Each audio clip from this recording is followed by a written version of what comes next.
Hello good evening to you all. कैसे हैं आप सारे लोग और कैसी चल रही है आपकी प्रिपरेशन ऑफ पॉलिटिकल साइंस। तो आज की इस वीडियो में हम डिस्कस करने वाले हैं हमारी next ideology, the ideology of ecologism. Okay, then अब तक हमने कई सारी आइडियोलॉजीज पढ़ ली हैं, जिसमें आई थिंक मैंने लास्ट आइडियोलॉजी आपको फेमिनिज्म पढ़ाई थी और आपने कोई भी चेन ब्रेक नहीं की होगी, सारी सिस्टमेटिक तरीके से पढ़ रहे होगे एक एक करके, क्योंकि हम दिसंबर के एग्जाम को टारगेट करने वाले हैं जो असिस्टेंट प्रोफेसर का होने वाला है। तो उसमें मैं पूरा सिलेबस कराऊंगी, ये जो पहली यूनिट खत्म हो जाए उसके बाद सेकंड यूनिट, थर्ड यूनिट और सारे थिंकर्स वगैरह ऐसे चल के एंड तक चलेंगे। ठीक है, तो मेक श्योर आप सारी चीज़ों को देखो, कोई भी चीज़ ब्रेक मत करो, कहीं से छोड़ो मत, क्योंकि उसमें जितना भी सिलेबस मैंने देखा है, जितनी भी चीज़ें मुझे समझ में आई हैं वो मैंने सारी इस वीडियो में कराई हैं, या फिर सारी वीडियो के नीचे में जितने भी एसेंशियल थिंग्स हैं, एसेंशियल टॉपिक्स हैं, कॉन्सेप्ट्स हैं, उन सबको आपको क्लियर कराया है। ठीक है, देन मैं बहुत ज़्यादा कोशिश करूँगी कि जब सारी आइडियोलॉजीज़ कवर हो जाएं तो मैं अलग से हर एक आइडियोलॉजीज़ के कुछ 50 से 60 एमसीक्यूज़ कराऊंगी, ताकि आपने जितना भी समझा है, जितना भी पढ़ा है, जितना दिमाग में रिटेन हो पाया है, उन सब का आपको एक प्रैक्टिस सेट मिल जाए। जिससे क्या होगा, आपको खुद पता लग जाए कि आपने 50-60 क्वेश्चन में से कितने क्वेश्चन सही किए हैं, आपकी प्रिपरेशन सही चल रही है या नहीं चल रही है, आपने किसी कॉन्सेप्ट को सही तरीके से पढ़ा है, समझा है नहीं समझा है, तो वो आपके लिए एक प्रैक्टिस हो जाएगी। ठीक है, तो ये मैं ज़रूर करने की सोचूंगी, क्योंकि ये ज़रूरी है। आप अगर पढ़ते रहोगे तो पता नहीं बहुत सारी चीज़ें हो जाएंगी पढ़ने के लिए, लेकिन आप अगर उसकी प्रैक्टिस नहीं करोगे, कोई भी क्वेश्चंस नहीं लगाओगे, देन वो चीज़ आप भूलते जाओगे। क्योंकि जितना हम क्वेश्चन लगाने से सीखते हैं, उससे कई ज़्यादा हम सीख लेते हैं वो क्वेश्चन को देख रहे हैं और पढ़ रहे हैं, उनको सही गलत करें, क्योंकि हमारे दिमाग में छप जाता है कि अच्छा ये क्वेश्चन मैंने गलत किया था, उसका आंसर ये था। ठीक है, तो ये सब हम करने की कोशिश करेंगे। देन आज के इस वीडियो में हम इकोलॉगिज्म के बारे में पढ़ेंगे, ये क्या होता है, इसको पारिस्थितिक तंत्र कहते हैं हिंदी में। मेरी हिंदी बहुत ज़्यादा मतलब अच्छी तो नहीं है, लेकिन मैं हाँ कोशिश करूँगी धीरे धीरे मैं सारे वर्ड्स को आपको बताऊँ साथ साथ में। ठीक है, तो इकोलॉगिज्म के बारे में पढ़ेंगे, जिसमें आपको पता है अर्थ के सेंट्रिक चीज़ें रहने वाली हैं, एनवायरमेंटल के सेंट्रिक चीज़ें रहने वाली हैं, और सबको हम उस तरीके से बातें करेंगे जिसमें क्या है, हमें एनवायरमेंट को सेंटर में रखते हुए बात करेंगे कि हमको कंज्यूमरिज्म की पॉलिसी कम अपनानी चाहिए, इंडस्ट्रियलाइजेशन कम करना चाहिए, और जो ह्यूमन सेंट्रिक जितने भी हमारे प्रोसेसेस हैं, एक्टिविटीज़ हैं, उनको भी कम कर देना चाहिए। क्यों? क्योंकि इससे अल्टीमेटली किसको नुकसान हो रहा है, एनवायरनमेंट को नुकसान हो रहा है, और हमें एनवायरनमेंट की बहुत बहुत ज़रूरत है। क्योंकि अगर एनवायरनमेंट है, नेचर है, तो हम हैं, वो नहीं है तो हम बिल्कुल भी नहीं है। ठीक है, अगर आप ह्यूमन एवोल्यूशन की बात करें, ये सोलर सिस्टम क्रिएशन की बात करें, तो हमसे पहले ये हमारा ही नेचर बना है। ठीक है, ये प्लैनेट बना है, देन इकोसिस्टम बना है, जैसे फोटोसिंथेसिस हुआ, गैसेस का इरप्शन हुआ, देन कहीं जाके धीरे धीरे लाइफ फॉर्म्स बनी, और हमें बनने में तो बहुत टाइम लग गया, बहुत बहुत मिलियन ईयर्स लग गए। हमसे पहले कितने ही स्पीसीज रह रहे थे यहाँ पे। सोचो, उन सारे लोगों ने इस नेचर को एंजॉय किया है, इस नेचर ने उन्हें हवा, पानी, लैंड सब कुछ दिया है, और हम उसको डिस्ट्रॉय करते जा रहे हैं। तो जो पूरी आइडियोलॉजी है बस उसी के कोर सेंटर में आती है कि हमें ये चीज़ नहीं करनी चाहिए, हमें ऐसा नहीं करना चाहिए। क्यों? क्योंकि ये सारी चीज़ क्या है, बहुत ज़्यादा हार्मफुल है, इवेंचुअली हमें ही हार्म करेंगी आगे आने वाले टाइम में। और जितने भी आप वर्ल्ड गवर्नमेंट देखते हो, सब इन चीज़ों को लेकर बहुत ज़्यादा क्या हो गए हैं, कुछ ना कुछ मेजर्स अपना रहे हैं, लॉज ला रहे हैं अपनी अपनी कंट्रीज़ में, ताकि हम ज़्यादा से ज़्यादा एनवायरनमेंट को प्रोटेक्ट कर सकें। ठीक है, सो हम यहाँ से इंट्रोडक्शन सबसे पहले इकोलॉगिज्म का देखेंगे। Ecologism is a political ideology that makes the environment its central concern. अब देखो यहाँ पे क्या देखना है हमें, कि जो इकोलॉगिज्म है वो एक पॉलिटिकल आइडियोलॉजी बन गई है। मतलब कि अगर आप प्रैक्टिकल साइंस में बात करोगे तो आपको पता है, आपके टीचर्स आपको मोरल वैल्यूज़ में सिखाते हैं, प्लांट्स मत तोड़ो, आपके घर वाले डांटते होंगे जब फूल वगैरह तोड़ते हो, लेकिन ये धीरे धीरे एक इतनी बड़ी पॉलिटिकल आइडियोलॉजी बन गई है कि देश भर के मुद्दे बन गए। ठीक है, इंटरनेशनल मुद्दा बन गया है कि हम किस तरीके से, जो बहुत ज़्यादा हमारी भूख बढ़ गई है इसको मटेरियल वर्ल्ड को लेकर, हम बहुत ज़्यादा क्या करें, एक्सप्लॉइटेशन कर रहे हैं, चाहे वाटर रिसोर्सेज का हो गया, चाहे वो सॉइल का हो गया, चाहे वो कोई भी रिसोर्स हो गया जो हमें नेचर ने दिया है, उन सब का जितना हम बुरी तरीके से एक्सप्लॉइटेशन कर रहे हैं, तो ये सब क्या होना चाहिए, इसको पूरे लॉ की तरह प्रोटेक्ट करना चाहिए। ठीक है, क्योंकि जितनी हमारी लाइफ प्रोटेक्ट, जितनी हम अपने नेचुरल राइट्स की बात करते हैं, ह्यूमन राइट्स की बात करते हैं, उतनी ही बात हमें एनवायरमेंटल राइट्स की भी करनी चाहिए। क्योंकि अगर एनवायरमेंट गंदा रखोगे तो ऑब्वियस सी बात है, हम बहुत ज़्यादा इम्पैक्ट हो जाएंगे, हमारी लाइफ स्पान कम हो जाएगी, हमें तरह तरह की डिसीजेज लग जाएंगी, हम ही अल्टीमेटली ख़त्म हो जाएंगे। ठीक है, एनवायरमेंट को कुछ नहीं होगा, और हम जब ख़त्म हो जाएंगे ना, तो जो भी एनवायरनमेंट का लॉस हुआ है वो फिर से रिप्लेनिश हो जाएगा। ठीक है, वो फिर से भर जाएगा, और लेकिन हम नहीं रहेंगे। तो वही सब बात कहते हैं, जो पॉलिटिकल आइडियोलॉजी इसके सेंटर में रहती है, और इनका मानना है कि जो एनवायरनमेंट है उन्हें हर तरीके से प्रोटेक्ट करो। ठीक है, तो इसके एनवायरनमेंट क्या रहता है, इकोलॉगिज्म के सेंट्रल कंसर्न में रहता है क्या, एनवायरनमेंट रहता है। ठीक है, एनवायरनमेंट की यहाँ पे हम बात करते हैं। And it goes beyond environmentalism, that is policy changes seek radical transformation of politics, economy and society. और इनका मानना है कि आप अगर पॉलिटिक्स में हो, आप पूरे दुनिया को चला रहे हो, डिफरेंट डिफरेंट नेशंस ने अपनी बाउंड्रीज बना ली हैं, रिसोर्सेज को बांट लिया है, तो आप अपने देश में ऐसे रेडिकल ट्रांसफॉर्मेशन लाओ, ऐसी पॉलिसीज लाओ, ऐसे लॉ लाओ, ऐसे एक्ट लाओ जिससे हम क्या करें, इस पूरे एनवायरनमेंट को प्रोटेक्ट करें, ठीक है, जिससे सोसाइटी भी प्रोटेक्ट रहेगी और हमारी इकोनॉमी भी ग्रोथ करेगी, ठीक है। ऐसा नहीं है कि हमारी इकोनॉमी पूरी तरीके से नेचुरल रिसोर्सेज पे डिपेंडेंट है, या फिर बहुत ज़्यादा हम अगर ये वाली पॉलिसी अपनाएंगे कि हमें इंडस्ट्रियलाइजेशन ही करना है और हम बस काटे जा रहे हैं, पेड़ काटे जा रहे हैं, पानी गंदा किए जा रहे हैं, बहुत ज़्यादा बैक्टीरिया वगैरह इससे हो रहे हैं, पूरी दुनिया भर में हवा को बहुत ज़्यादा पॉल्यूटेड कर रहे हैं। तो ये सब अगर आपको इन सब को करके बहुत ज़्यादा नेशन बनना है, ऐसा है कि हम बहुत ज़्यादा डेवलप नेशन हो गए हैं, हमने सब कुछ अचीव कर लिया, तो ये बहुत गलत बात है, ठीक है। तुम्हें जहाँ से सोर्स ऑफ एनर्जी मिल रहा है, जहाँ से तुम्हें लाइफ स्टार्ट हो रही है, तुम्हें उसके प्रति बहुत ज़्यादा क्या रहना चाहिए, बहुत ज़्यादा अफेक्शनेट रहना चाहिए और बहुत ज़्यादा अटेंटिव रहना चाहिए, ठीक है।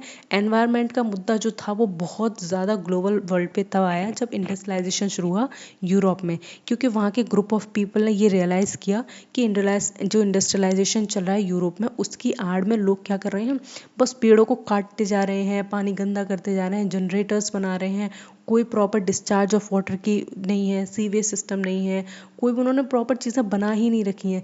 तो ये जो ग्रुप ऑफ स्कॉलर निकल कर आया, तो उन्होंने जब बहुत ज़्यादा कंसर्न दिखाया तो लोगों के दिमाग में आया कि ये बात तो सही कह रहे हैं, क्योंकि अगर सामने वाला कोई बात कह रहा है तो उसकी बात को एक बार सुनना चाहिए। ये हमारा एक नेचुरल राइट है टू बी हर्ड, लाइक आपके सामने कोई बात कर रहा है तो उसकी बात अगर गलत है सही है, लेकिन एक बार सुनो, ठीक है, वो कहना क्या चाह रहा है और उस पर सोचो क्या ये बात सही है या गलत है। तो इसी तरीके जब ये इंटेलेक्चुअल वर्ल्ड में बहुत ज़्यादा चलने लगा कि एनवायरनमेंट को प्रोटेक्ट करो, तो दुनिया भर के देशों में हमें कई सारे ऐसे मूवमेंट्स दिखते हैं, कैसे ऐसी आवाज़ दिखती हैं लोगों की जो एनवायरनमेंट के लिए बहुत ज़्यादा आगे आती हैं और बात करती हैं। हमारे इंडिया में इतना नहीं है, लेकिन आप फॉरेन कंट्रीज़ में देखोगे यहाँ ऐसे प्रोटेस्ट चलते ही रहते हैं। लोग कभी एनिमल को लेकर प्रोटेक्ट करते हैं। अभी कुछ दिन पहले मैंने देखा था कि जो मिल्क होता है ना, मिल्क को लेकर बहुत ज़्यादा प्रोटेस्ट चल रहा था, तो वहाँ पे जो जो एक्टिविस्ट थे वो मॉल में घुस गए थे, वहाँ पे जो कंटेनर्स थे वो मिल्क के फेंक रहे थे वहाँ से नीचे। तो ये एक प्रोटेस्ट चला था, पता नहीं क्यों वहाँ पे कोई जो एनिमल्स थे जिनसे हम दूध एक्सट्रैक्ट करते हैं, उनसे उन्हें कोई मेडिसिन वगैरह दी जा रही थी या उनके साथ क्रूएलिटी हो रही थी। तो वो एनवायरमेंटलिस्ट आ गए, क्योंकि उनका मानना है वो पूरा इकोलॉजी में हम सब आते हैं, एनिमल्स आते हैं, हम सब प्लांट्स वगैरह आते हैं, क्योंकि हमारी इंटरडिपेंडेंसी एक दूसरे पे। देखो सिंपल सी बात है, प्लांट्स नहीं रहेंगे तो हम नहीं रहेंगे, क्यों, क्योंकि हम खाएंगे क्या, ठीक है। प्लांट्स नहीं रहेंगे तो ये जानवर नहीं रहेंगे, जो जानवर प्लांट्स खाते हैं, वो जानवर नहीं रहेंगे तो वो हार्बीवोरस नहीं रहेंगे, कार्निवोरस नहीं रहेंगे। तो इस तरीके से सब एक दूसरे पे क्या है, एक पूरे इस चेन में इकोलॉजिकल वेब में डिपेंडेंट है, और हर किसी का सस्टेन करना यहाँ बनता है, ठीक है। हर किसी को बचाना है और हर किसी को क्या करना है, बहुत ज़्यादा प्रोटेक्ट करना है। तो इसी तरीके से जो एनवायरमेंटल पॉलिसीज़ के थ्रू ये ट्रांसफॉर्मेशन की बात करते हैं, चाहे वो पॉलिटिक्स में ट्रांसफॉर्मेशन लेकर आओ, इकोनॉमी में ट्रांसफॉर्मेशन लाओ, और सोसाइटी में एक रेवोल्यूशन लाओ कि लोग बहुत ज़्यादा क्या हो, अवेयर हो जाए एनवायरनमेंट को लेकर। और इनके व्यूज़ क्या कहते हैं, हम इनका सबसे पहले व्यूज़ देखेंगे। View ecological crisis rooted in industrialisation. देखो इनका मानना है जो ये क्राइसिस आई है, ये देश भर में दुनिया भर में बहुत ज़्यादा क्राइसिस आ गई कि हम ये एनवायरमेंटलिज्म बहुत ज़्यादा कर रहे हैं, इकोलॉजिज्म के बारे में बहुत ज़्यादा आगे आ रहे हैं, वो इसलिए आई है क्योंकि इंडस्ट्रियलाइजेशन बढ़ गया है। जब इंडस्ट्रियलाइजेशन बढ़ गया है तो रॉ मटेरियल की बहुत ज़्यादा भूख हो गई है, ठीक है। इंडस्ट्री आपने बड़ी बड़ी लगा ली है, लेकिन उनमें करोगे क्या, चलाओगे क्या, कि हम ये गाड़ी बनाएंगे तो गाड़ी के लिए रॉ मटेरियल कहाँ से आएगा। तो सिंपल सी बात है, नेचर से आएगा, या फिर हमने एक टेक्सटाइल इंडस्ट्री लगाई है, उसके लिए कपड़ा कहाँ से आएगा, तो वो भी हमने क्या किया, नेचुरली ग्रोन किया है, चाहे जूट हो गया, चाहे वो कॉटन हो गया, चाहे और भी चीज़ हो गई। तो ये सारी चीज़ हमें कहाँ ले आती हैं, हमें डायरेक्टली कहाँ ले जाती हैं, ये इकोलॉजिज्म की एक्सप्लॉयटेशन पर ले जाती हैं। साथ में कंज्यूमरिज्म की जो पॉलिसी है, हम बहुत ज़्यादा कंज्यूम कर रहे हैं, ठीक है।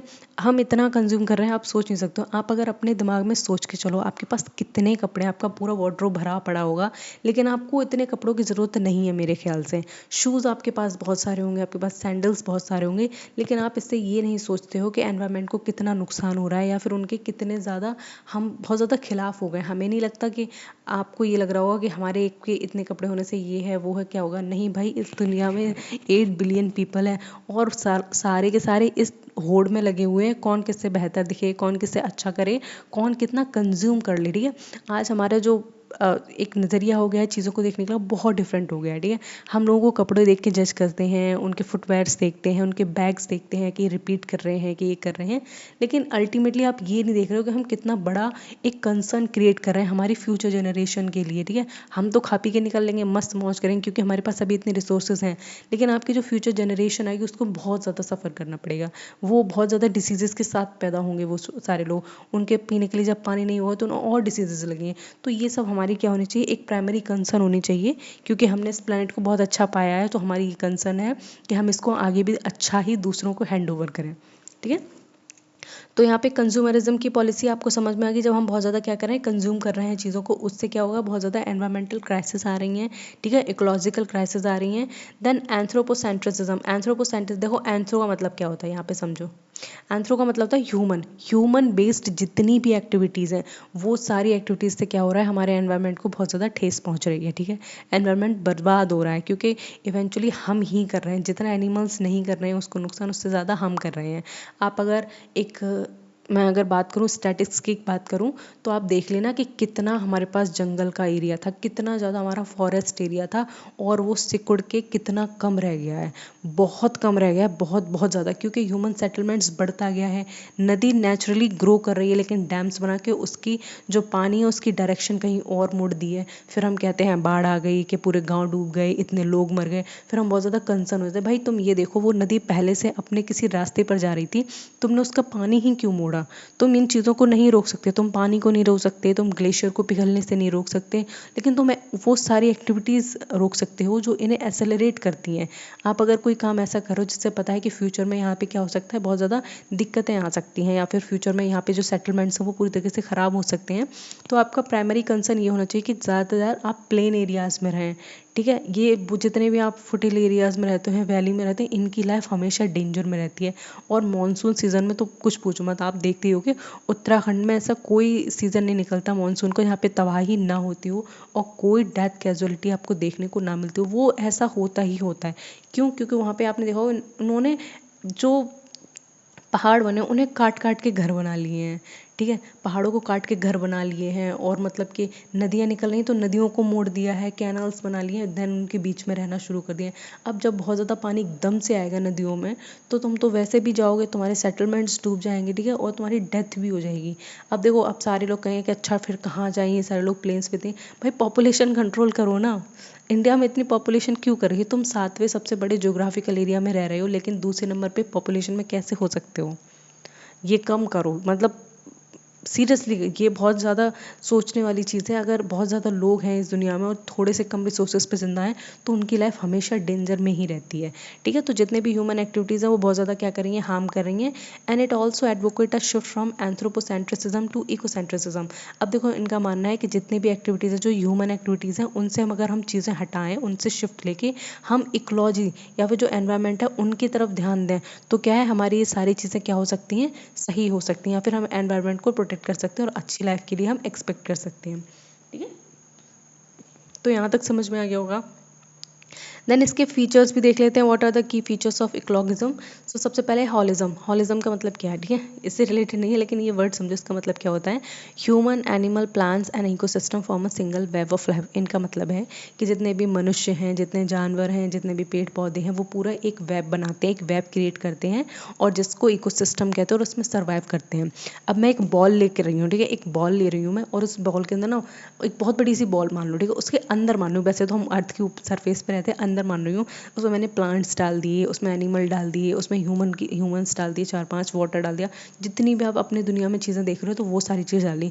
तो क्या है, जब आपको पता है कि यही मेरे पास बॉल है, इस बॉल के बाहर आप निकल नहीं पाओगे, सर्वाइव नहीं कर पाओगे, तो आप क्या करोगे, एक एग्रीमेंट सा कर लोगे इन बिटवीन आप और जितनी भी चीज़ें हैं। कैसे करोगे आप? अपनी जो एरिया है, जो टेरिटरी है, वो एनिमल्स को भी सर्वाइव करने दोगे, जो खाने के रिसोर्सेज है वो खुद भी बराबर खाओगे, उनको भी बराबर खाने दोगे। ठीक है, तो इस तरीके से जो पूरा जो सिस्टम है वो कभी ऐसे नहीं चल सकता कि एक एक्सप्लॉइट करता रहे और दूसरा एक्सप्लॉइट होता रहे, है ना। एक हॉलिज्म हम क्रिएट करते हैं, हम अपने सिस्टम में एक पूरा सिंगल वेब क्रिएट करते हैं, जिसमें हम मिलजुल के रहते हैं, इंटरडिपेंडेंस है हमारी। अगर हमारे इकोसिस्टम में एक भी स्पीसीज गायब हो जाती है, तो हमारे लिए क्या है, वो एक खतरा बन जाता है। ठीक है, और उससे कहीं ना कहीं चीज़ों बहुत ज़्यादा चीज़ें डिस्टर्ब हो जाती हैं। अब ये क्या है, अगर आपने थोड़ी सी भी फूड चेन के बारे में पढ़ा होगा तो आपने देखा होगा कि कोई एक स्पीसीज़ जब कम हो जाती है और उस स्पीसीज़ पे दूसरा जो कोई स्पीसीज़ डिपेंडेंट होता है, चाहे उसको खाने के लिए चाहे कैसे भी, उसकी भी पॉपुलेशन गिर जाती है और इस तरीके से एक चेन बन जाती है पॉपुलेशन के गिरने से। तो इनका सस्टेन रहना, इनकी पॉपुलेशन ग्रोथ करते रहना बहुत ज़्यादा इंपॉर्टेंट है। मेरे ख्याल से जितना हमारी पॉपुलेशन ग्रो करना इंपॉर्टेंट नहीं उतना इनकी पॉपुलेशन का ग्रो होना इंपॉर्टेंट है। ठीक है, दूसरा हम देखते हैं एंटी मटीरियलिज्म। ये क्या कहती है? एंटी मटीरियलिज्म को बहुत ज़्यादा फोकस करती है। Criticise over consumption. इनका मानना है आप बहुत ज़्यादा ओवर कंज्यूम मत करो चीज़ों को। अगर आपके पास मान लो एक टेबल है, ठीक है, जिस पे आप पढ़ रहे हो, लकड़ी की टेबल, तो आपको कभी जिद नहीं करनी चाहिए कि मुझे नई लकड़ी की टेबल चाहिए, मुझे नया फर्नीचर खरीदना है। क्यों? क्योंकि आपको उसमें एडजस्ट करना सीखना होगा। क्यों एडजस्ट करना सीखना होगा? क्योंकि आपको पता है अगर आप नया नया फर्नीचर खरीदोगे तो उसके लिए 4-5 पेड़ आराम से काटे जाएंगे और उससे ही उसको बलि दे के आपको सुकून मिलेगा। ठीक है, तो ये ओवर कंजम्पशन को मना करते हैं। एंड ग्रोथ ऑब्सेशन, और इनका मानना है कि जो ग्रोथ होनी चाहिए, जो एनवायरनमेंट की ग्रोथ होनी चाहिए, वो बहुत ही ज़्यादा इंपॉर्टेंट है हमारे लिए भी और आने वाली सारी जनरेशन के लिए। इंटर जनरेशनल जस्टिस, इनका मानना है कि हमारी कुछ ड्यूटी है टुवर्ड्स द फ्यूचर जनरेशन। ठीक है, हमारे जो माँ बाप थे नहीं, मतलब हमारे दादा दादी और उनसे पहले के लोग थे, उन्होंने क्या किया, इस एनवायरनमेंट को इस तरीके से बचा के रखा, चाहे वो गांव की फॉर्म में हो, चाहे वो अर्बन एरियाज़ में भी इतना ग्रोथ नहीं हुआ था जब अब हो गया है। ठीक है, तो उन लोगों ने क्या किया था, बहुत अच्छे से रखा था इस पूरे प्लानट को और इस पूरे एनवायरनमेंट को, इकोलॉजिज्म को। तो उन्होंने क्यों रखा था? क्योंकि हम अपनी ज़िंदगी अच्छे से जी सकें, हमें किसी चीज़ की कमी ना हो। लेकिन अगर हम इसको पूरी तरीके से हम ही बर्बाद कर देंगे तो तुम लोग क्या एक्सपेक्ट कर रहे हो? आने वाली जनरेशन इसको एंजॉय कर पाएंगी? कोई बिना मास्क के घूम पाएगा फिर फ्रीली जिस तरीके से हम घूमते हैं? या फिर कोई अपने टैप से एकदम पानी चलाया, नल से पानी निकाला और पी लिया, क्या वहाँ तब पी पाएंगे? नहीं पी पाएंगे। क्यों? हर जगह पॉल्यूटेड वाटर आएगा जिसमें लेड होगा, जिसमें पता नहीं कौन कौन से सब्सटेंसेस होंगे जो उनके हार्मफुल होंगे। ठीक है, उन्हें हर घर में मशीन देखने को आपको मिलेगी, प्यूरीफायर देखने को मिलेगा। देन एयर की क्वालिटी इतनी गिर जाएगी, इतनी गिर जाएगी, सारे घरों में जो एयर कौन से होते हैं, एयर कंडीशनर्स होते हैं, चाहे वो एयर प्यूरीफायर्स होते हैं, वो लगे होंगे बड़े बड़े। क्योंकि हम लोगों ने ऐसा छोड़ा ही नहीं है चीज़ों को जो नेचुरली हमें मिल सकें। पहले के लोगों की बहुत ज़्यादा एज होती थी, मतलब 100 पार कर लिया करते, और हम सारे लोग, हमारी एज के लोग 50-60 में ही मर जा रहे हैं। क्यों मर जा रहे हैं? क्योंकि हमारी लाइफस्टाइल कंप्लीटली चेंज हो गई है। हम इतने मटीरियलिस्टिक बनते जा रहे हैं, हम इतना ओवर कंज्यूम कर रहे हैं एकदम बेकार सी चीज़ों को जो हमें बहुत ज़्यादा इम्पेक्ट कर रही हैं। ठीक है, हम ये समझ लो नेचर के खिलाफ कर रहे हैं बहुत सारी चीज़ें। तो इनका यही मानना है कि हमें अपनी ड्यूटीज समझनी चाहिए टुवर्ड्स फ्यूचर जनरेशन। और ये ग्रीन पॉलिटिकल एजेंडा की बात करते हैं जिसमें उनका मानना है रिन्यूएबल एनर्जी होनी चाहिए, सस्टेनेबल लिविंग होनी चाहिए and the protection of biodiversity होनी चाहिए। रिन्यूएबल एनर्जी का मतलब होना चाहिए एनर्जी वो जिसको क्या करें हम दोबारा क्या कर सकते हैं, यूज़ कर सकते हैं। अब आप खुद सोचो ऐसी कौन सी एनर्जी जिसको आप दोबारा यूज़ कर सकते हो? सिंपल सी बात है, जो हमें सन से मिल रही है तो कौन सी हो गई, सोलर एनर्जी। जो हमें वाटर से मिल रही है, वाटर एनर्जी। जो हमें विंड से मिली, विंड एनर्जी। आज भी हवा चल रही है, कल भी हवा चली थी, आगे भी हवा चलेगी। तो ये वाले सोर्सेज ऑफ एनर्जी हैं, हमें ज़्यादा से ज़्यादा इन पे डिपेंडेंट होना चाहिए। ठीक है, जैसे इलेक्ट्रिसिटी के लिए हमें सोलर पैनल्स लगाने चाहिए, और वाटर रिसोर्सेज के लिए हमें वाटर को क्या करिए कम कंज्यूम करना चाहिए। किसके लिए? फैक्ट्रीज वगैरह के लिए, और हमारे पर्सनल यूज़ के लिए करना चाहिए, जिसमें हम उसको बहुत ज़्यादा टॉक्सिसिटी न डालें उसमें। ठीक है, साथ में क्या है, प्रोटेक्शन ऑफ बायोडाइवर्सिटी के साथ ही साथ बहुत ज़्यादा प्रोटेक्शन करनी चाहिए। एंड डिसेंट्रलाइजेशन का मतलब है local economy, small scale production, community partnership. हमें लोकल इकोनॉमी पे बहुत ज़्यादा फोकस करना चाहिए। जो गांव में इकोनॉमी होती है, जैसे गांव में क्या होता है कि कुछ लोग मिलके कोऑपरेटिव सोसाइटीज़ का निर्माण करते हैं, या फिर कुछ लोग मिलके कोई छोटा मोटा बिजनेस डाल लेते हैं और अपनी डेली की अर्निंग्स वहाँ से जनरेट करते हैं और अपने घर बार आराम से चलाते हैं। तो हमें उसको बहुत ज़्यादा प्रमोट करना चाहिए। क्यों? क्योंकि वो जो छोटे मोटे बिजनेस हैं वो एनवायरनमेंट को इतना हार्म नहीं करते हैं जितने बड़े बड़े बिजनेस करते हैं, बड़ी बड़ी मशीनरीज करती हैं। देन स्मॉल स्केल प्रोडक्शन होनी चाहिए और कम्युनिटी पार्टनरशिप होनी चाहिए। कम्युनिटी पार्टनरशिप का सिंपल सा मतलब है जो कम्युनिटी के लोग हैं वो मिलके क्या करें, ऐसे छोटे मोटे बिजनेस खोल लें और अपने जो नीड्स हैं हमारी, ठीक है, उनको पूरा करें। ठीक है, ना कि हमारी डिज़ायर्स को पूरा करें, क्योंकि ह्यूमन की डिज़ायर्स कभी ख़त्म नहीं होंगी। आपके पास अगर कल को 4 रुपये आ जाएंगे ना तो आप फिर सोचोगे 8 रुपये आ जाए, फिर 8 आ जाएंगे ना तब सोचोगे 16 आ जाए, फिर 16 आ जाएंगे, फिर सोचे 32 आ जाए। मतलब हमारी कभी ज़िंदगी में हमारी कभी भी डिज़ायर्स हैं वो ख़त्म नहीं होने वाली, ये आप लिख के ले लो। ठीक है, क्योंकि हमारे गोल्स, हमारी डिज़ायर्स ना बढ़ती जाती हैं। अगर हमें हमारे पास जो चीज़ नहीं है वो चीज़ अगर हमें कल मिल जाए तो आपको उससे भी बड़ी चीज़ परसों चाहिए। तो ये चीज़ रहती है एक ह्यूमन माइंड में हमेशा। कभी कभी मुझे लगता है कि ये सही भी है, क्योंकि ये हमें प्रोग्रेस की तरफ ले जाती है। क्योंकि अगर आपका माइंड सेट ऐसा हो जाएगा कि हम इसी में खुश हैं, तो आप अपने आप को ही एक प्रोग्रेसिव माइंड नहीं लेके चल रहे हो, या फिर आप अपने लिए हर्डल्स क्रिएट कर रहे हो। लेकिन हाँ, हमें बहुत सारी चीज़ों को देख के भी चलना चाहिए। अब देखो इसके कोर प्रिंसिपल्स और देख लेंगे, ठीक है। कोर प्रिंसिपल्स क्या है? इकोसेंट्रिसिज्म है, इनका मतलब है nature has intrinsic worth independent of human needs. इनका ये मानना है कि जो इको है, इकोसिस्टम है, या फिर जो हमारा एनवायरनमेंट है, उसकी बहुत ज़्यादा इंट्रिंसिक वर्थ है। इंट्रिंसिक वर्थ का मतलब होता है वो खुद में ही सब कुछ है, ठीक है। हम नहीं है, हम पूरी तरीके से डिपेंड हैं उस नेचर पे, लेकिन वो नेचर डिपेंड नहीं है हम पे। क्यों नहीं है हम पे? देखो, अगर हम ह्यूमंस नहीं थे, वो नेचर तब भी एग्जिस्ट कर रहा था। अगर आप इस घमंड में हो कि हम नेचर को प्रोटेक्ट कर रहे हैं, तो बिल्कुल भी नहीं है, क्योंकि आपके आने से पहले नेचर था, ठीक है।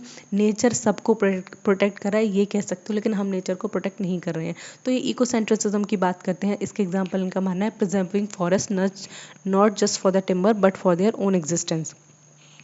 तो इनका ये इसका सबसे बेस्ट एग्जांपल ये देते हैं कि जो फॉरेस्ट है, ठीक है, जो टिम्बर होती है, टिम्बर एक बहुत मजबूत लकड़ी होती है, कई सारी चीज़ों में यूज़ होती है। पहले जो होता था, रेलवे ट्रैक बिछते थे भारत में, वो मोस्टली टिम्बर जो लकड़ी होती थी उसके ही बनते थे। अभी तो गिट्टी विट्टी पड़ती है, लोहे से होता है, लेकिन पहले टिम्बर जो थी उसकी हार्ड एकदम से वुड होती थी, उसकी रेलवे ट्रैक बनती थी। तो उनका मानना है कि जो फॉरेस्ट हैं, जितने भी हमारे जंगल हैं, उनको प्रिजर्व करो। सिर्फ टिम्बर के लिए प्रिजर्व मत करो, उन्हें प्रिजर्व इसलिए करो ताकि वो खुद एग्जिस्ट कर सकें, वो इस अर्थ पे सस्टेन कर सकें, रह सकें, ठीक है। क्योंकि उन्हें खतरा हम ह्यूमन से, ह्यूमंस को पता नहीं किस किस से खतरा है, एनिमल्स को भी ह्यूमन से खतरा है, और जो हमारी एनवायरमेंटल वो क्या बोल रही हूँ मैं, आज बहुत जीप स्लिप हो रही मेरी बार बार। और जो हमारा एनवायरमेंट है, उसको भी ह्यूमन से खतरा है। भाई, वी आर इविल्स, हमें लगता है हम ही शैतान हैं और कोई नहीं है। And it limits to growth. Inspired by 1972 club of Rome warned against unchecked economic growth. और ये कहते हैं कि जो तुम ग्रोथ कर रहे हो, अंधाधुंध तुम इतने चल रहे हो, आगे बढ़ रहे हो, इसको थोड़ा लिमिट करो मत, मतलब थोड़ा सा टाइट रहो, लिमिट में रहो, मतलब ये बात कह रहे हैं, और ये बात सही भी है। और ये जो लिमिट टू ग्रोथ का जो कॉन्सेप्ट आया, वो 1972 में क्लब ऑफ रोम की रिपोर्ट आई थी। उसमें बोला गया था कि किस तरीके से दुनिया भर के सारे नेशंस एक रेस में लगे हुए हैं, जिसमें जो जितना एक्सप्लॉइट कर सके अर्थ को, जितना एक्सप्लॉइट कर सके नेचुरल रिसोर्सेज को करो। क्यों? क्योंकि उन्हें डेवलप्ड बनना है, इन्हें डेवलपिंग बनना है। तो इस चक्कर में क्या कर रहे हैं ये लोग, बहुत ज़्यादा क्योस फैला रहे हैं पूरे एनवायरनमेंट में।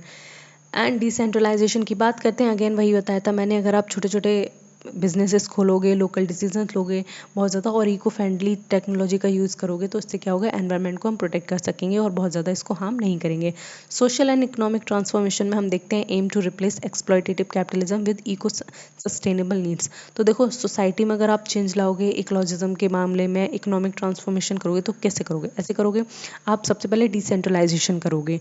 डिसेंट्रलाइजेशन जब हो जाएगा पूरी तरीके से, छोटे छोटे गाँव में यूनिट्स बन जाएंगे, उनके पास बिजनेस होगा, और ऐसा सिंपल सा बिजनेस होगा जो क्या करेगा, एनवायरनमेंट को बिल्कुल भी हार्म नहीं करेगा। तो सोसाइटी में सबके पास काम भी होगा, सबकी ज़रूरत का सामान भी होगा, और इससे क्या होगा, इकोनॉमी भी ग्रोथ करेगी, और जो हमारा इकोसिस्टम है वो भी सही बना रहेगा, और हमें साथ में साथ टेक्नोलॉजी का भी मज़ा आ जाएगा, ठीक है। हाँ, जिससे प्रेजेंट डे आप देख रहे हो वो टेक्नोलॉजी नहीं है, लेकिन हाँ इतनी है कि हमारी नीड्स पूरी हो जाएं। और ये कहते हैं ग्रीन डेमोक्रेसी के बारे में, जिसमें ये कहते हैं ट्रांसपेरेंसी होनी चाहिए, सिटीजन्स की पार्टनरशिप होनी चाहिए इसमें, और एनवायरमेंटल को जस्टिस होनी चाहिए, ठीक है। सिटीजनशिप की पार्टनरशिप से के ही बिना हम एनवायरनमेंट को प्रोटेक्ट नहीं कर सकते। क्यों?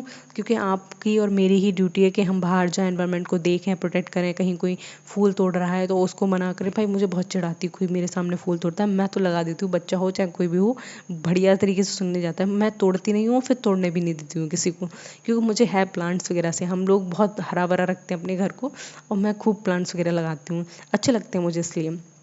तो ये ग्रीन डेमोक्रेसी को क्या कहते हैं, बहुत ज़्यादा प्रमोट करते हैं, उनके आगे आने की बात करते हैं, ठीक है। एक मिनट रुकना, ठीक है। तो नेक्स्ट हम इसमें डिस्कस करने वाले हैं टाइप्स ऑफ इकोलॉगिज्म, ठीक है। इसके टाइप्स भी देखेंगे, इसके दो टाइप्स हैं। इसमें शैलो इकोलॉगिज्म की बात करते हैं एंड डीप इकोलॉगिज्म की बात करते हैं। इसमें क्या डिफरेंस है? देखो, जब आप इकोलॉजी को मैं समझूं, अगर मैं समझाऊं बहुत ज़्यादा सिंपल सिंपल वर्ड्स में, तो शैलो का मतलब क्या होता है? शैलो का मतलब होता है जब आप किसी चीज़ को ऊपर ऊपर से उठा लेते हो, जैसे खोखला जिसको बोलते हैं, शैलो है ये चीज़, एकदम से ऊपर से उठा लेते हो। लेकिन डीप में, किसी चीज़ के बहुत ज़्यादा डीप में जाना, मतलब उसके बारे में बहुत ज़्यादा गहराई से सोचना, ठीक है। अब जब आप शैलो की बात करो, तो इसका मतलब है हम एनवायरनमेंट को लेकर कंसर्न तो हैं, लेकिन हम इतने ज़्यादा बड़े कंसर्न नहीं है कि हम अपनी लाइफ को पूरी तरीके से छोड़ दें, या फिर हमारी जो मौज मस्ती है हम उसको हटा दें और पूरे एनवायरनमेंट में घुस जाएं, ठीक है। इनका ये करना है। तो इनका मानना है, जो शैलो इकोलॉजी वाले हैं वो ये कह रहे हैं कि हमें ना इस तरीके की पॉलिसी लानी चाहिए, इस तरीके का हमें सिस्टम में बदलाव करना चाहिए, जिससे क्या हो, हम पोल्यूशन को, हम एनवायरनमेंट को, हम ट्रीज़ को, हम एनिमल्स को मरने से, कटने से रोक सकें। समझ में आ गया? आ भी जाना चाहिए, सिंपल है। तो ये रिफॉर्म की बात करते हैं with in the existing system. इनका मानना है जो प्रेजेंट डे एग्जिस्टिंग सिस्टम है उसको प्लीज़ ख़राब मत करो, वो जैसे चल रहा है उसको चलने दो, और पूरी तरीके से सारी कोई ऐसी चीज़ें नहीं है कि जिनको ख़त्म कर दिया जाए एकदम से, कि जितनी इंडस्ट्री उनको आग लगा दी जाए, जितने भी हमने अब तक चेयर टेबल बनाए हैं कट कट के उन सबको फेंक दिया। नहीं, ऐसा नहीं हो सकता। क्यों? क्योंकि आप पॉलिसीज़ में रिफॉर्म लाकर भी एनवायरनमेंट को प्रोटेक्ट कर सकते हो। तो शैलो इकोलॉजी वाले सिंपल सी बात ये कहते हैं कि आपको ये एक्सेप्ट करना होगा कि जो प्रेजेंट डे सिस्टम है हम उसी से, उसके बिना नहीं रह सकते, या फिर हमें एक काम हम उसमें कर सकते हैं, हम सिर्फ और सिर्फ बदलाव कर सकते हैं। तो उन्होंने बोला कि कैसे बदलाव करोगे? तो उन्होंने बोला कि हम पॉल्यूशन कंट्रोल लॉज लाएंगे। आज सारे ही देश में क्या है, पॉल्यूशन कंट्रोल कुछ ना कुछ लॉज बने, हमारे इंडिया में भी बने हैं। रिसाइकलिंग पे बहुत ज़्यादा फोकस करेंगे, ठीक है। हमारे यहाँ पे डस्टबिन होते हैं रिसाइकल, जो हम चीज़ें रिसाइकल कर सकते हैं उनके लिए कुछ हरा डस्टबिन होता है, नहीं कर सकते उनके लिए ब्लू कलर का होता है। ये इसलिए होता है कि जो चीज़ों को रिसाइकल कर सकते हैं वो बाद में मोस्ट ऑफ द टाइम जो छिलके विलके होते हैं ये मैन्योर फर्टिलाइज़र की फैक्ट्री में चले जाते हैं और वहाँ पे जाके बढ़िया तरीके से ही बन जाते हैं और खेतों में पहुँच जाते हैं। और हम ग्रीन टेक्नोलॉजी का बहुत ज़्यादा क्या करें, सपोर्ट करें। ग्रीन टेक्नोलॉजी का मतलब है साइकिल वाइकिल चलाओ आराम से, मोटरसाइकिल वगैरह छोड़ो, धुआं छोड़ती हैं, पेट्रोल खाती हैं। यहाँ पे दूसरे हमें देखने को मिल जाते हैं डीप इकोलॉजी वाले, जिनको हमें रेडिकल इकोलॉजिस्ट कहते हैं। जो डीप इकोलॉजी है वो किसने दी है? अर्नेस्ट ने दी है 1973 में। इनका मानना है कि हमें अपनी लाइफस्टाइल में फंडामेंटल चेंजेस लाने चाहिए कम्प्लीटली, ठीक है। और ये बायोफेरिक इक्वालिटी की बात करते हैं, जिनमें इनका कहना है कि जितने भी लाइफ फॉर्म्स हैं इस दुनिया में उन सबके इक्वल राइट्स हैं। मतलब जितने राइट्स हमारे हैं उतने ही राइट्स चींटी के हैं, जितने राइट्स हमारे उतने ही शेर के हैं, जंगल के हैं, चीते के हैं, सबके उतने ही राइट्स हैं। तो हमें अपनी ज़िंदगी में चेंजेस लाने चाहिए, हमें फंडामेंटल चेंजेस अपनी आप में लाना चाहिए। हम जितना लेविश लाइफ जी रहे हैं एनवायरनमेंट को दबोच के और उसके एक्सपेंस पे, वो हमें कम कर देनी चाहिए, हमें अपनी डिज़ायर्स को कम कर देनी चाहिए। वो कौन कर रहे हैं? डीप इकोलॉजी वाले कह रहे हैं, ठीक है। तो यहाँ तक समझ में आ गया? बहुत ज़्यादा है नहीं, अगर आप आराम से समझो, आराम से पढ़ो तो आराम से कर ले जाओगे, ठीक है। तो यहाँ पे थिंकर्स ऑफ इकोलॉगिज्म देख लेंगे कौन कौन से। तो सबसे पहले हमें हमारे प्यारे अर्नेस्ट मिल जाते हैं, जो कि कहते हैं डीप इकोलॉजी के बारे में कहते हैं, और यही इनकी बुक है, ठीक है। क्वेश्चन आपसे यही पूछा जाएगा, डीप इकोलॉजी किसने दिया है कॉन्सेप्ट? तो आपको पता है अर्नेस्ट ने दिया है। इनका आपको टिक करके आना है। जो कहते हैं सेल्फ रियलाइजेशन की बात करते हैं through unity with in nature. इनका मानना है आप अगर नेचर से कनेक्ट रहोगे, नेचर के करीब रहोगे, तो आपको खुद में सेल्फ रियलाइजेशन हो जाएगी कि हाँ आप क्या गलत कर रहे हो, क्या गलत नहीं कर रहे हो, और आप भी नेचर का एक हिस्सा हो। तो नेचर से अपने आप को इतना अलग मत सोचो, ये मत सोचो ये नेचर हमारा मतलब एक एनिमी है, हम जितना इससे ले पाएँ ले लें। कुछ दो भी तो भाई नेचर को। मोस्ट ऑफ द पीपल बस ले जा रहे हैं। कुछ तुम्हारा कंट्रीब्यूशन तो होना चाहिए नेचर के लिए, वो उनका कोई कंट्रीब्यूशन नहीं है, ठीक है। दूसरा हम इसमें रेचल कार्सन को देखते हैं। इनके कार्सन की साइलेंट स्प्रिंग बहुत ज़्यादा एग्जाम में पूछी जाती है। ये बुक प्लीज़ आप याद रखना, ठीक है। ये साइलेंट स्प्रिंग बहुत ज़्यादा इंपॉर्टेंट है। इसमें ये हाईलाइट करते हैं डेंजर ऑफ पेस्टिसाइड्स। इनका मानना है जितने भी पेस्टिसाइड्स हैं वो एनवायरनमेंट को बहुत ज़्यादा नुकसान पहुंचाते हैं।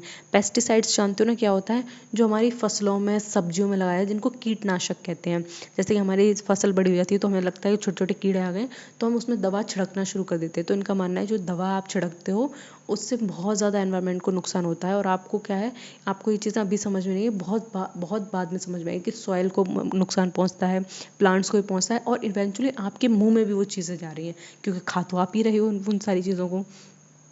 फिर नेक्स्ट हमारे आ जाते हैं मुरे बॉक्चिन। एक तो इनके नाम बड़े फनी से रहते हैं, ठीक है। इनकी सोशल इकोलॉजी की बात करते हैं। ये link environmental crisis with capitalism है, हायरार्की, एडवोकेट इको एनर्किज्म। इनका मानना है कि जितना भी एनवायरमेंटल क्राइसिस हो रहा है, एनवायरमेंटल डिग्रेडेशन हो रहा है, वो कैपिटलिज्म की वजह से हो रहा है। और ये बात सही भी है। अगर आप पूंजीवादी को देखोगे तो कोई किसी को रोकने वाला नहीं है, ठीक है। कैपिटलिज्म है तो लिबरलिज्म है, और जब लिबरलिज्म है तो आपके पास पूरे हक हैं, आप कुछ भी कर सकते हो, कहीं भी जा सकते हो, कुछ भी बना सकते हो, कोई भी बिजनेस कर सकते हो, कुछ भी कर सकते हो, कोई आपको रोकने वाला नहीं है। तो इनका मानना है जो कैपिटलिज्म अपने साथ साथ लिबरलिज्म लेकर आता है, और लिबरलिज्म और कैपिटलिज्म मिलकर एकदम से बजा देते हैं किसको? एनवायरनमेंट को। जेम्स लेवलॉक अपनी गया हाइपोथेसिस देते हैं। इसमें कहते हैं कि जो अर्थ है वो सेल्फ रेगुलेटिंग ऑर्गेनिज्म है। इनने अर्थ को ना ऑर्गेनिज्म माना है। जिस तरीके से हमारी बॉडी में कोई चोट लग जाती है, या हमारे हमारा एक्सीडेंट हो जाए तो हम सेल्फ रिपेयर हो जाते हैं धीरे धीरे धीरे धीरे धीरे। तो ये भी कहते हैं जो अर्थ है वो अपने क्या है, सेल्फ रेगुलेटिंग है, मतलब वो खुद को रेगुलेट करती है, खुद रिपेयर हो जाती है। तो इस तरीके की बातें ये करते हैं, क्योंकि ऑर्गेनिज्म अपने काम खुद इंडिपेंडेंट तरीके से करता है, तो उसी तरीके से अर्थ को मानते हैं कि वो लिविंग ऑर्गेनिज्म है। फिर इसमें शूमेशर आ जाते हैं, शूमेशर ही पढ़ेंगे मेरे ख्याल से। स्मॉल इज़ ब्यूटीफुल इनकी बहुत इंपॉर्टेंट बुक है, जिसमें ये प्रमोट करते हैं टेक्नोलॉजी को और लोकल इकोनॉमीज़ को, ठीक है, इकोनॉमीज़ को। तो स्मॉल इज़ ब्यूटीफुल का आप मतलब पहले ही समझ जाना कि किस तरीके की बात करना चाह रहे हैं ये, ठीक है। Just a minute. नेक्स्ट हम इसमें देखेंगे एक कंपैरिजन देखेंगे इकोलॉगिज्म में एंड एनवायरमेंटलिज्म में, ठीक है, थोड़ा सा डिफरेंट है वो देखेंगे। तो सबसे पहले हम इसमें एस्पेक्ट की बात करेंगे, फिर इकोलॉगिज्म की बात करेंगे, फिर एनवायरमेंटलिज्म की बात करेंगे, ठीक है। इनका मानना है कि नेचर क्या है, मतलब इनका नेचर क्या है इन दोनों कॉन्सेप्ट्स का। तो ये कहते हैं इंट्रिंसिक वैल्यू है इसकी, मतलब इंट्रिंसिक वैल्यू का मतलब सिंपल सा मतलब है इसकी बहुत बहुत बहुत ज़्यादा क्या है, अपनी खुद में एक अपने आप में वैल्यू है। हम सब बहुत ज़्यादा एक दूसरे पे डिपेंडेंट है, हम नहीं कर सकते किसी और के बिना कुछ, लेकिन ये अपने आप कर सकता है, ठीक है, ये अपने आप ही कर सकता है। इसको नहीं चाहिए, इकोलॉजी को नहीं चाहिए भाई तुम ह्यूमन बींग्स हमें कंट्रीब्यूट करो, तुम ह्यूमन बींग्स हमें छोड़ के चले जाओ तो हम अपना कंट्रीब्यूशन बहुत अच्छे से कर लेंगे, हम बढ़िया तरीके से ग्रो कर लें। तो ये बात कौन करता है, ये करते हैं। लेकिन वही एनवायरमेंटलिज्म वाली बात करते हैं, इन्हें ये इंस्ट्रूमेंटल वैल्यू पे ध्यान देता है। इंस्ट्रूमेंटल का वैल्यू जब हम कुछ कंट्रीब्यूट करते हैं टुवर्ड्स द एनवायरमेंट, तो ये इस पे फोकस करते हैं। इनकी अप्रोच क्या रहती है, तो इनकी अप्रोच रहती है रेडिकल आइडियोलॉजिकल, ठीक है। रेडिकल अप्रोच है मतलब आपको बस करना ही करना है, सब कुछ खत्म कर दो, मतलब जो जितने भी एंथ्रोपोसेंट्रिक एक्टिविटीज़ हैं उनको बहुत ज़्यादा खत्म कर दो, अपनी नीड्स को कम कर दो, विशेष को खत्म कर दो, और इस पे इकोलॉजी पे बहुत ज़्यादा ध्यान दो। इनका मानना है एनवायरमेंटलिज्म के बारे में, नहीं नहीं आप ऐसा कोई रिफॉर्म लाओ। किस तरीके से रिफॉर्म लाओ कि आप ना अपने लॉज में, पॉलिसी में, एक्ट में बहुत ज़्यादा रिफॉर्म लाओ, लोग अपने आप क्या हो जाएंगे, अवेयर हो जाएंगे इन सारी चीज़ों को लेकर, और उसी तरीके से हम एनवायरमेंट को बहुत ज़्यादा सस्टेन कर पाएंगे आगे चलकर भी। ये भी बहुत सही बात कहते हैं। फिर इनके गोल्स भी देख लें, इनके गोल क्या है। इनका मानना है सिस्टमैटिक चेंजेस होने चाहिए, और इनका मानना है टेक्निकल फिक्सेस होने चाहिए, मतलब आप टेक्नोलॉजी का यूज़ करो, ह्यूमन ने जितने भी प्रोग्रेस किए उन सब का यूज़ करके आप एनवायरमेंट को प्रोटेक्ट करो। इनका फोकस कहाँ रहता है, फोकस देख लेंगे तो जो इकोलॉगिज्म वाले हैं उनका ट्रांसफॉर्मेशन ऑफ सोसाइटी पे रहता है कि जितना भी हमारा समाज है उसको पूरी तरीके से ट्रांसफॉर्म कर दो, ठीक है। लेकिन जो एनवायरमेंटलिज्म वाले हैं वो कहते हैं मैनेज करो एनवायरमेंट को एक सिस्टम के साथ, एक प्रॉपर प्लानिंग के साथ। तो ये सही कहते हैं भाई साहब, ठीक है, क्योंकि हम बहुत ज़्यादा हद तक आगे बढ़ चुके हैं और पूरी तरीके से यहाँ जाना मुमकिन नहीं है। अब देखो इसका क्रिटिसिज्म भी समझ लें, क्रिटिसिज्म बहुत ज़्यादा अमेजिंग और इम्पॉर्टेंट है। अमेजिंग तो नहीं कहूँगी, लेकिन हाँ आपको हंसी आएगी। इम्प्रैक्टिकल है, यूटोपियन है। यूटोपियन को बता, मैं पहले यूटोपियन आपको बता चुकी हूँ, यूटोपियन वर्ड किस लिए स्टैंड करता है। मैंने सोशलिज्म पढ़ाया था, उसमें यूटोपियन सोशलिज्म के बारे में बताया था। तो इसका मतलब तो ख्याली पुलाव बनाना, ठीक है, मतलब तुम तो बस कह रहे हो, लेकिन ये प्रैक्टिकल नहीं हो सकता, ये बिल्कुल भी इम्प्रैक्टिकल चीज़ है। आप अगर कह दोगे कल को मैं ना बड़े बड़े से थर्माकोल के पंख लगा लूँगा और तीसरी मंजिल से छलांग मारूंगा और मैं एकदम से उड़ने लगूंगा, तो बिल्कुल यूटोपिया आइडिया है आपका, आप पूरी तरीके से गिर जाओगे और मसल जाओगे कीड़े की जैसे। तो इनका मानना है deep ecology is too idealistic. इनका मानना है जो डीप इकोलॉजी दी है कि हमारी पूरी कंसर्न हमारे हमारे किसके लिए होनी चाहिए, एनवायरनमेंट के लिए होनी चाहिए, इकोलॉजी के लिए होनी चाहिए। तो ये बहुत ज़्यादा आइडियलिस्टिक बनी है, मतलब बहुत ज़्यादा आदर्शवाद नहीं बन गई है। मतलब आदर्शवाद की मैं बात करूँ तो जैसे गांधी जी कहते हैं कोई एक थप्पड़ मारे तो दूसरा गाल आगे कर देना चाहिए, तो ये कहते हैं ये वही हिसाब हो गया कि तुम मतलब अपने आप को मार दो, पूरी तरीके से ख़त्म कर दो, लेकिन एनवायरनमेंट को बचा लो। फिर कहीं हम ह्यूमन्स ही किस बात के। फिर ये कहते हैं एंटी डेवलपमेंट भी हैं ये लोग। क्यों डेवलपमेंट है, क्योंकि इनका मानना है जितने भी डेवलपिंग नेशन है वो इंडस्ट्रियल ग्रोथ ना कर पाएँ, इसलिए तुम ये सिस्टम लेकर आए हो, इकोलॉजी को बचाओ, एनवायरनमेंट को बचाओ। क्यों बचाओ, क्योंकि तुम तो डेवलप्ड हो गए हो पहले तरीके से, तो तुमने तब तो कुछ नहीं कहा, लेकिन जैसे ही डेवलपिंग कंट्रीज़ की बारी आई, जैसे इंडिया की बारी आई, जैसे सब सहारन कंट्रीज़ की बारी तुम चिल्लाने लगे, एशियन कंट्रीज़ के बारे कि डेवलपमेंट को होने से रोको रोको, क्योंकि हमारे एनवायरनमेंट को बहुत प्रोटेक्शन हुई, कि तुम तब कहाँ थे जब तुम्हारे खुद के नेशन डेवलप बन गए थे। तो ये एक तरीके से बात करते हैं। फिर रोमांटिसिज्म की बात करते हैं, seen as glorify primitive life. इनका मानना है कि ये बहुत ज़्यादा रोमांटिसाइज कर रहा है किस चीज़ को, प्रिमिटिव लाइफ को। प्रिमिटिव लाइफ का मतलब है जब ह्यूमन बींग्स बहुत ज़्यादा कैसे थे, नेचर से कनेक्टेड थे, पत्ते वत्ते पहन के रहते थे, पूरी तरीके से नेचर को ही पूजा वूजा करते थे, नेचर को, मतलब उन्होंने टेक्नोलॉजी और साइंस वाइंस सब छोड़ रखा था, जो कुछ है बस नेचर ही है। तो उनका मानना है ये ग्लोरीफाई कर रहा है प्रिमिटिव लाइफ को। कौन, ecologism. And it also neglect human needs, और ये क्या कर रहा है, जितने भी मानव की ज़रूरत है, जो भी इंसान को अपनी ज़िंदगी में चाहिए, उन सबको बहुत ज़्यादा नेगलेक्ट कर रहा है। क्योंकि आप अगर एक टाइम में आप या फिर एनवायरनमेंट के बारे में सोच सकते हो, या फिर एक टाइम आप अपने खुद के सर्वाइवल या खुद के इशू के बारे में सोच सकते हो। तो ये कहते हैं कि एनवायरनमेंट को इतना बीच में रख दिया है, कोई ह्यूमन नीड्स की तो मतलब इन्हें कोई परवाह ही नहीं है। हम ह्यूमन से, हमारे पास दिमाग है, हम सोच सकते हैं, लेकिन उसका इस्तेमाल मत करो। बस इस तरीके की बातें कर रहे हैं ये लोग, ठीक है।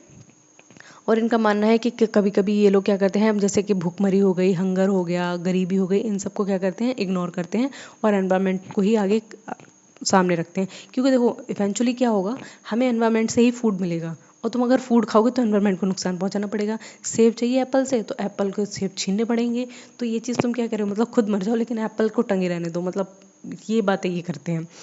एंड डिफ़िकल्ट पॉलिटिकल इम्प्लीमेंटेशन का मानना है कि ये इन सारी चीज़ों में बहुत ज़्यादा डिफ़िकल्टी आएगी पॉलिटिकल इम्प्लीमेंटेशन करने में, चाहे वो रेडिकल प्रपोजल्स हुए, और उसमें क्लैश हो जाएगा बहुत ज़्यादा मॉडर्न ग्लोबलाइजेशन को लेकर। या तो सरकार बहुत ज़्यादा रिफॉर्म्स कर सकती है, ठीक है, या फिर सरकार ग्लोबलाइजेशन कर सकती है, क्योंकि आपको एक तरफ टेक्नोलॉजी चाहिए, आपको एक तरफ ग्लोबलाइजेशन चाहिए, लिबरलिज्म चाहिए, और वहीं दूसरी तरफ आप इकोलॉजिज्म की बात कर रहे हो। तो ये कहीं सही और सीधा आपको नहीं बैठ रहा है, ठीक है। इस तरीके की बातें भी करते रहते हैं, क्योंकि इसका क्रिटिसिज्म है, और हर थ्योरी का कोई ना कोई क्रिटिसिज्म आपको देखने को मिल ही जाता है, ठीक है। चलो आगे हम थोड़ा सा इंडिया के पर्सपेक्टिव में भी देख लेते हैं, भाई इंडियंस क्या कर रहे हैं। क्योंकि आप अगर पूरी दुनिया की बातें कर रहे हो तो थोड़ा इंडिया को भी देख लेते हैं, भाई हम इंडियंस ने क्या किया है। तो सबसे पहले इसकी गांधीयन रूट्स देखते हैं, जो कहते हैं earth provide enough for everyone's need, not for everybody's greed. तो देखो गांधी ने बड़ी अच्छी बात कही है। गांधी जी ने बोला है कि हमारी जो पृथ्वी है उसके पास इतने रिसोर्सेज है, इतना सामान है कि वो सारे लोगों की ज़रूरतों को पूरा कर सकता है, लेकिन उसके पास इतने रिसोर्सेज नहीं है कि वो किसी की लालसा जो कहते हैं, जिसको हम कहते हैं लालच को पूरा कर सके। और ये बात सच है भाई, हमारा लालच ना बढ़ता जाता है, बढ़ता जाता है, बढ़ता जाता है, तो वो लालच हमारा कभी ख़त्म नहीं होगा। लेकिन अगर हम सोच लें कि हमारी नीड है, सिर्फ ये हमारी सिर्फ ज़रूरत है, तो हमारे पास बहुत सारी चीज़ें हैं, हम उसी में खुश रह सकते हैं। दूसरा हमें एक इम्पॉर्टेंट देखने को मिलता है चिपकू मूवमेंट, जिसके बारे में सारे लोग जानते हैं, जो 1970 में हुआ था, ठीक है, उत्तराखंड में हुआ था। उत्तराखंड में 3-4 गांव थे, वहाँ की बात है। तो यहाँ पे क्या हुआ था कि कुछ लोग आए थे, कॉन्ट्रैक्टर्स आए थे एक जंगल को काटने के लिए। तो वहाँ के जो लोकल गांव वाले थे, लोकल कम्युनिटी थी, उन्होंने जाके पेड़ों को हक कर लिया, मतलब कि उनको उनसे चिपक गए पेड़ों से जाके, इसलिए इसका नाम चिपकू मूवमेंट रख गया था। और फिर उस तरीके से जब भी कॉन्ट्रैक्टर आते गाँव में खेत काटने के लिए मशीन वगैरह लेकर, ये सारे लोग भाग के जाते और जाके पेड़ों से चिपक जाते थे। तो फिर उन्होंने लास्ट में उनको हाथ खड़े करने पड़े, और ये बहुत ज़्यादा सक्सेसफुल रहा है चिपकू मूवमेंट। और इसकी बात हर जगह होती है, ठीक है, जब भी हम एनवायरनमेंट को पढ़ते हैं तो चिपकू मूवमेंट की बात हर जगह होती है, क्योंकि बहुत ही ज़्यादा हिस्ट्री में सर्वाइविंग और बहुत ज़्यादा एक अच्छा एग्जाम्पल सेट करता है कि अगर कम्युनिटीज़ चाहें, अगर लोग चाहें, तो वो इस तरीके से डिफॉरेस्टेशन को रोक सकते हैं, इस तरीके से प्लांटेशन को बहुत ज़्यादा प्रमोट कर सकते हैं, अगर कम्युनिटीज़ वगैरह ये बहुत ज़्यादा आगे आ जाएं इन चीज़ों में। तो चिपकू मूवमेंट आपको याद रहना चाहिए। फिर नेक्स्ट हम देखते हैं नर्मदा बचाओ आंदोलन। अब नर्मदा बचाओ आंदोलन से आपको समझ में आ रहा होगा कि ये नदी के बारे में बात कर रहे हैं, ठीक है। Then the against the displacement dues to arm. जब नर्मदा नदी है वहाँ पे ना बहुत बड़ा डैम बनने वाला था। डैम तो जानते होगे आप, जिसको हम पुल कहते हैं, ठीक है, पुल ही कहते हैं। तो जो डैम बन रहा था, तो वहाँ पे जो आसपास के कुछ 40-50 गांव थे, वो हटाने पड़ रहे थे। तो वहाँ के लोगों ने आंदोलन कर दिया, नहीं ऐसा नहीं होगा, ये नहीं होगा, वो नहीं है। तो इस तरीके से बहुत बड़ा नर्मदा बचाओ आंदोलन हुआ था ये, ठीक है, ये भी सक्सेसफुल रहा। देन साइलेंट वैली मूवमेंट, ये केरला में हुआ था, and it was against the protest hydro electric project harming biodiversity. एक बहुत बड़ा प्रोजेक्ट लगने वाला था, उससे क्या हुआ कि वहाँ के जो लोकल लोग थे उन्होंने मना कर दिया, सारे लोग सड़कों पे उतर आए, एक्टिविस्ट आ गए, एनवायरमेंटलिस्ट आ गए, सारे सड़कों पे बैठ गए, लोग सरकार को क्रिटिसाइज़ करने लगे, मीडिया भी आ गई। तो इस तरीके से उस प्रोजेक्ट को रोकना पड़ा, और यहाँ पे भी ये सक्सेसफुल रहा। दूसरा इसमें हम कॉन्स्टिट्यूशनल सपोर्ट देखें तो आर्टिकल 48A हमारा कहता है duty of state to protect environment. अब अगर आपको थोड़ी सी भी कॉन्स्टिट्यूशन आपने पढ़ा है तो आर्टिकल 51A में हमारी कुछ फंडामेंटल ड्यूटीज़ हैं, ठीक है। उस ड्यूटीज़ में हमें हमारे नेशंस के प्रति बहुत सारी चीज़ें करनी चाहिए, जिसमें एक ड्यूटी ये भी कि हमें एनवायरनमेंट को प्रोटेक्ट करना चाहिए, ठीक है। और उसके साथ साथ हमारी कुछ DPSPs भी हैं। DPSP जो हैं, directive principles of state policy, वो स्टेट को डायरेक्ट करती हैं, वो हमारी गवर्नमेंट को डायरेक्ट करती हैं कि तुम पर्टिकुलर सब्जेक्ट पर कुछ करो, इस डायरेक्शन को ग्रोथ करने में कुछ करो, लोगों की जैसे भुखमरी हटाने में मदद करो, लोगों के लिए घर बना के दो, एनवायरनमेंट को प्रोटेक्ट करो। तो हमारा जो हमारा आर्टिकल 48A है, वो यही कहता है कि हमें क्या करना चाहिए, एनवायरनमेंट को प्रोटेक्ट करना चाहिए। और ये ड्यूटी किसकी है, ये स्टेट की ड्यूटी है, सरकार की ड्यूटी है, हमारी भी है लेकिन सरकार की भी है, लेकिन हमारा आर्टिकल 51A(G) कहता है duty of citizen to safeguard natural environment. देखो 48A जो कॉन्स्टिट्यूशन का आर्टिकल है वो स्टेट से कहता है और जो कि एक DPSP है, लेकिन जो 51A(G) है वो एक फंडामेंटल ड्यूटी है जो हमसे कहती है as a being a citizen of this country, वो हमसे रिक्वेस्ट करती है कि हम क्या करें, एनवायरनमेंट को प्रोटेक्ट करें और नेचुरल राइट्स को सस्टेन होने दें। ठीक है, तो यहाँ पे ये चीज़ आपको समझ में आ जानी चाहिए अच्छे से। देन नेक्स्ट हम इसमें देखेंगे रिलेवेंस इन 21st सेंचुरी। तो रिलेवेंस क्या है 21st सेंचुरी में वो भी हम समझ लेंगे। क्लाइमेट क्राइसिस की बात करता है जिसमें ग्लोबल वार्मिंग बढ़ रही है, सी लेवल का राइज हो रहा है और बायोडाइवर्सिटी को इतना ज़्यादा लॉस हो रहा है। तो उन सारी चीज़ों को हमें कम करना चाहिए, क्योंकि आए दिन आप देखते हो इतने सारे क्लाइमेट में क्राइसिस वगैरह हो रहे हैं भाई, बहुत देखते हो, कहीं बाढ़ आ गई है, कहीं बहुत ज़्यादा अर्थक्वेक आ गया, तो इतना डैमेज हो गया है कि सारी बिल्डिंग गिर गई है, कितने लोग मर गए हैं, हज़ारों लोग मर गए हैं। कहीं कोई वाटर डाइवर्ट हो गया है या फिर वाटर फ्लो बहुत ज़्यादा बढ़ गया है अचानक से किसी भी नदी में, तो वहाँ के जो आसपास किनारे पे बैंक्स में रहने वाले शहर हैं वो डूब गए हैं। तो ये सब क्यों हो रहा है? ये सब इसीलिए तो हो रहा है क्योंकि हमने इतना ज़्यादा नेचर को बहुत ज़्यादा एक्सप्लॉइट कर दिया है, उसको परेशान कर लिया है। वही नेचर अपने नेचुरल फॉर्म में आएगी, ठीक है, फिर वो नहीं देखिए कि सामने बच्चे मर रहे हैं, बूढ़े मर रहे हैं, बेजुबान मर रहे हैं, उन्हें उसे नहीं फ़र्क पड़ता तुमने उसको क्यों परेशान किया। तुम अगर उसको परेशान नहीं करते तो वो तुम्हें परेशान नहीं करती, सिंपल सी बात है। और एक सिंपल सा एग्रीमेंट है। देन नेक्स्ट हम इसमें देखेंगे सस्टेनेबल डेवलपमेंट। जो सस्टेनेबल डेवलपमेंट की हम बात करते हैं जिनको SDG गोल कहते हैं, तो ये UN का एजेंडा है 2030 तक। इसमें क्या है, हमने बहुत सारे एजेंडा बनाए रखे हैं, ठीक है। इसमें कुछ अब आप बात करोगे तो जो हमारे SDG गोल हैं वो कुछ 17 गोल हैं, 169 टारगेट्स पे बात करते हैं और 2030 तक के लिए, ठीक है। अभी क्या चलेगी 2025, हमारे 5 साल के अंदर और है। इसमें बहुत सारी चीज़ें दी गई हैं कि हम ज़ीरो हंगर करेंगे, लो पॉवर्टी करेंगे और एजुकेशन फॉर ऑल होगा, मोर्टेलिटी रेट को रिड्यूस करेंगे, एनवायरनमेंट को प्रोटेक्ट करेंगे, पोल्यूशन ऑन लैंड कम करेंगे, पोल्यूशन ऑन वाटर कम करेंगे। तो ये सारी चीज़ें किसमें, हमारे सस्टेनेबल डेवलपमेंट गोल्स में हमें देखने को मिलती हैं। और ये UN का एजेंडा, मतलब आप यूनाइटेड नेशन का, और यूनाइटेड नेशन से जितनी भी कंट्री बाइंडिंग है वो सारे क्या करेंगे, इस चीज़ को फॉलो करेंगे। इंडिया में भी फॉलो करते हैं। एंड नेक्स्ट हम इसमें देखेंगे global climate negotiations. Paris agreement 2015 में और COP समिट जो होते रहते हैं आपको, तो उन सब में क्या होता है, क्लाइमेट को लेके बातें होती हैं, क्लाइमेट को लेके बहुत ज़्यादा एग्रीमेंट साइन होते हैं और नए नए एजेंडा निकाले जाते हैं। और नए नए क्या होता है, एजेंडा का मतलब सिंपल होता है कि 4-5 लोग मिलकर कहते हैं कि हम 2025 तक 2036 तक ये काम करेंगे।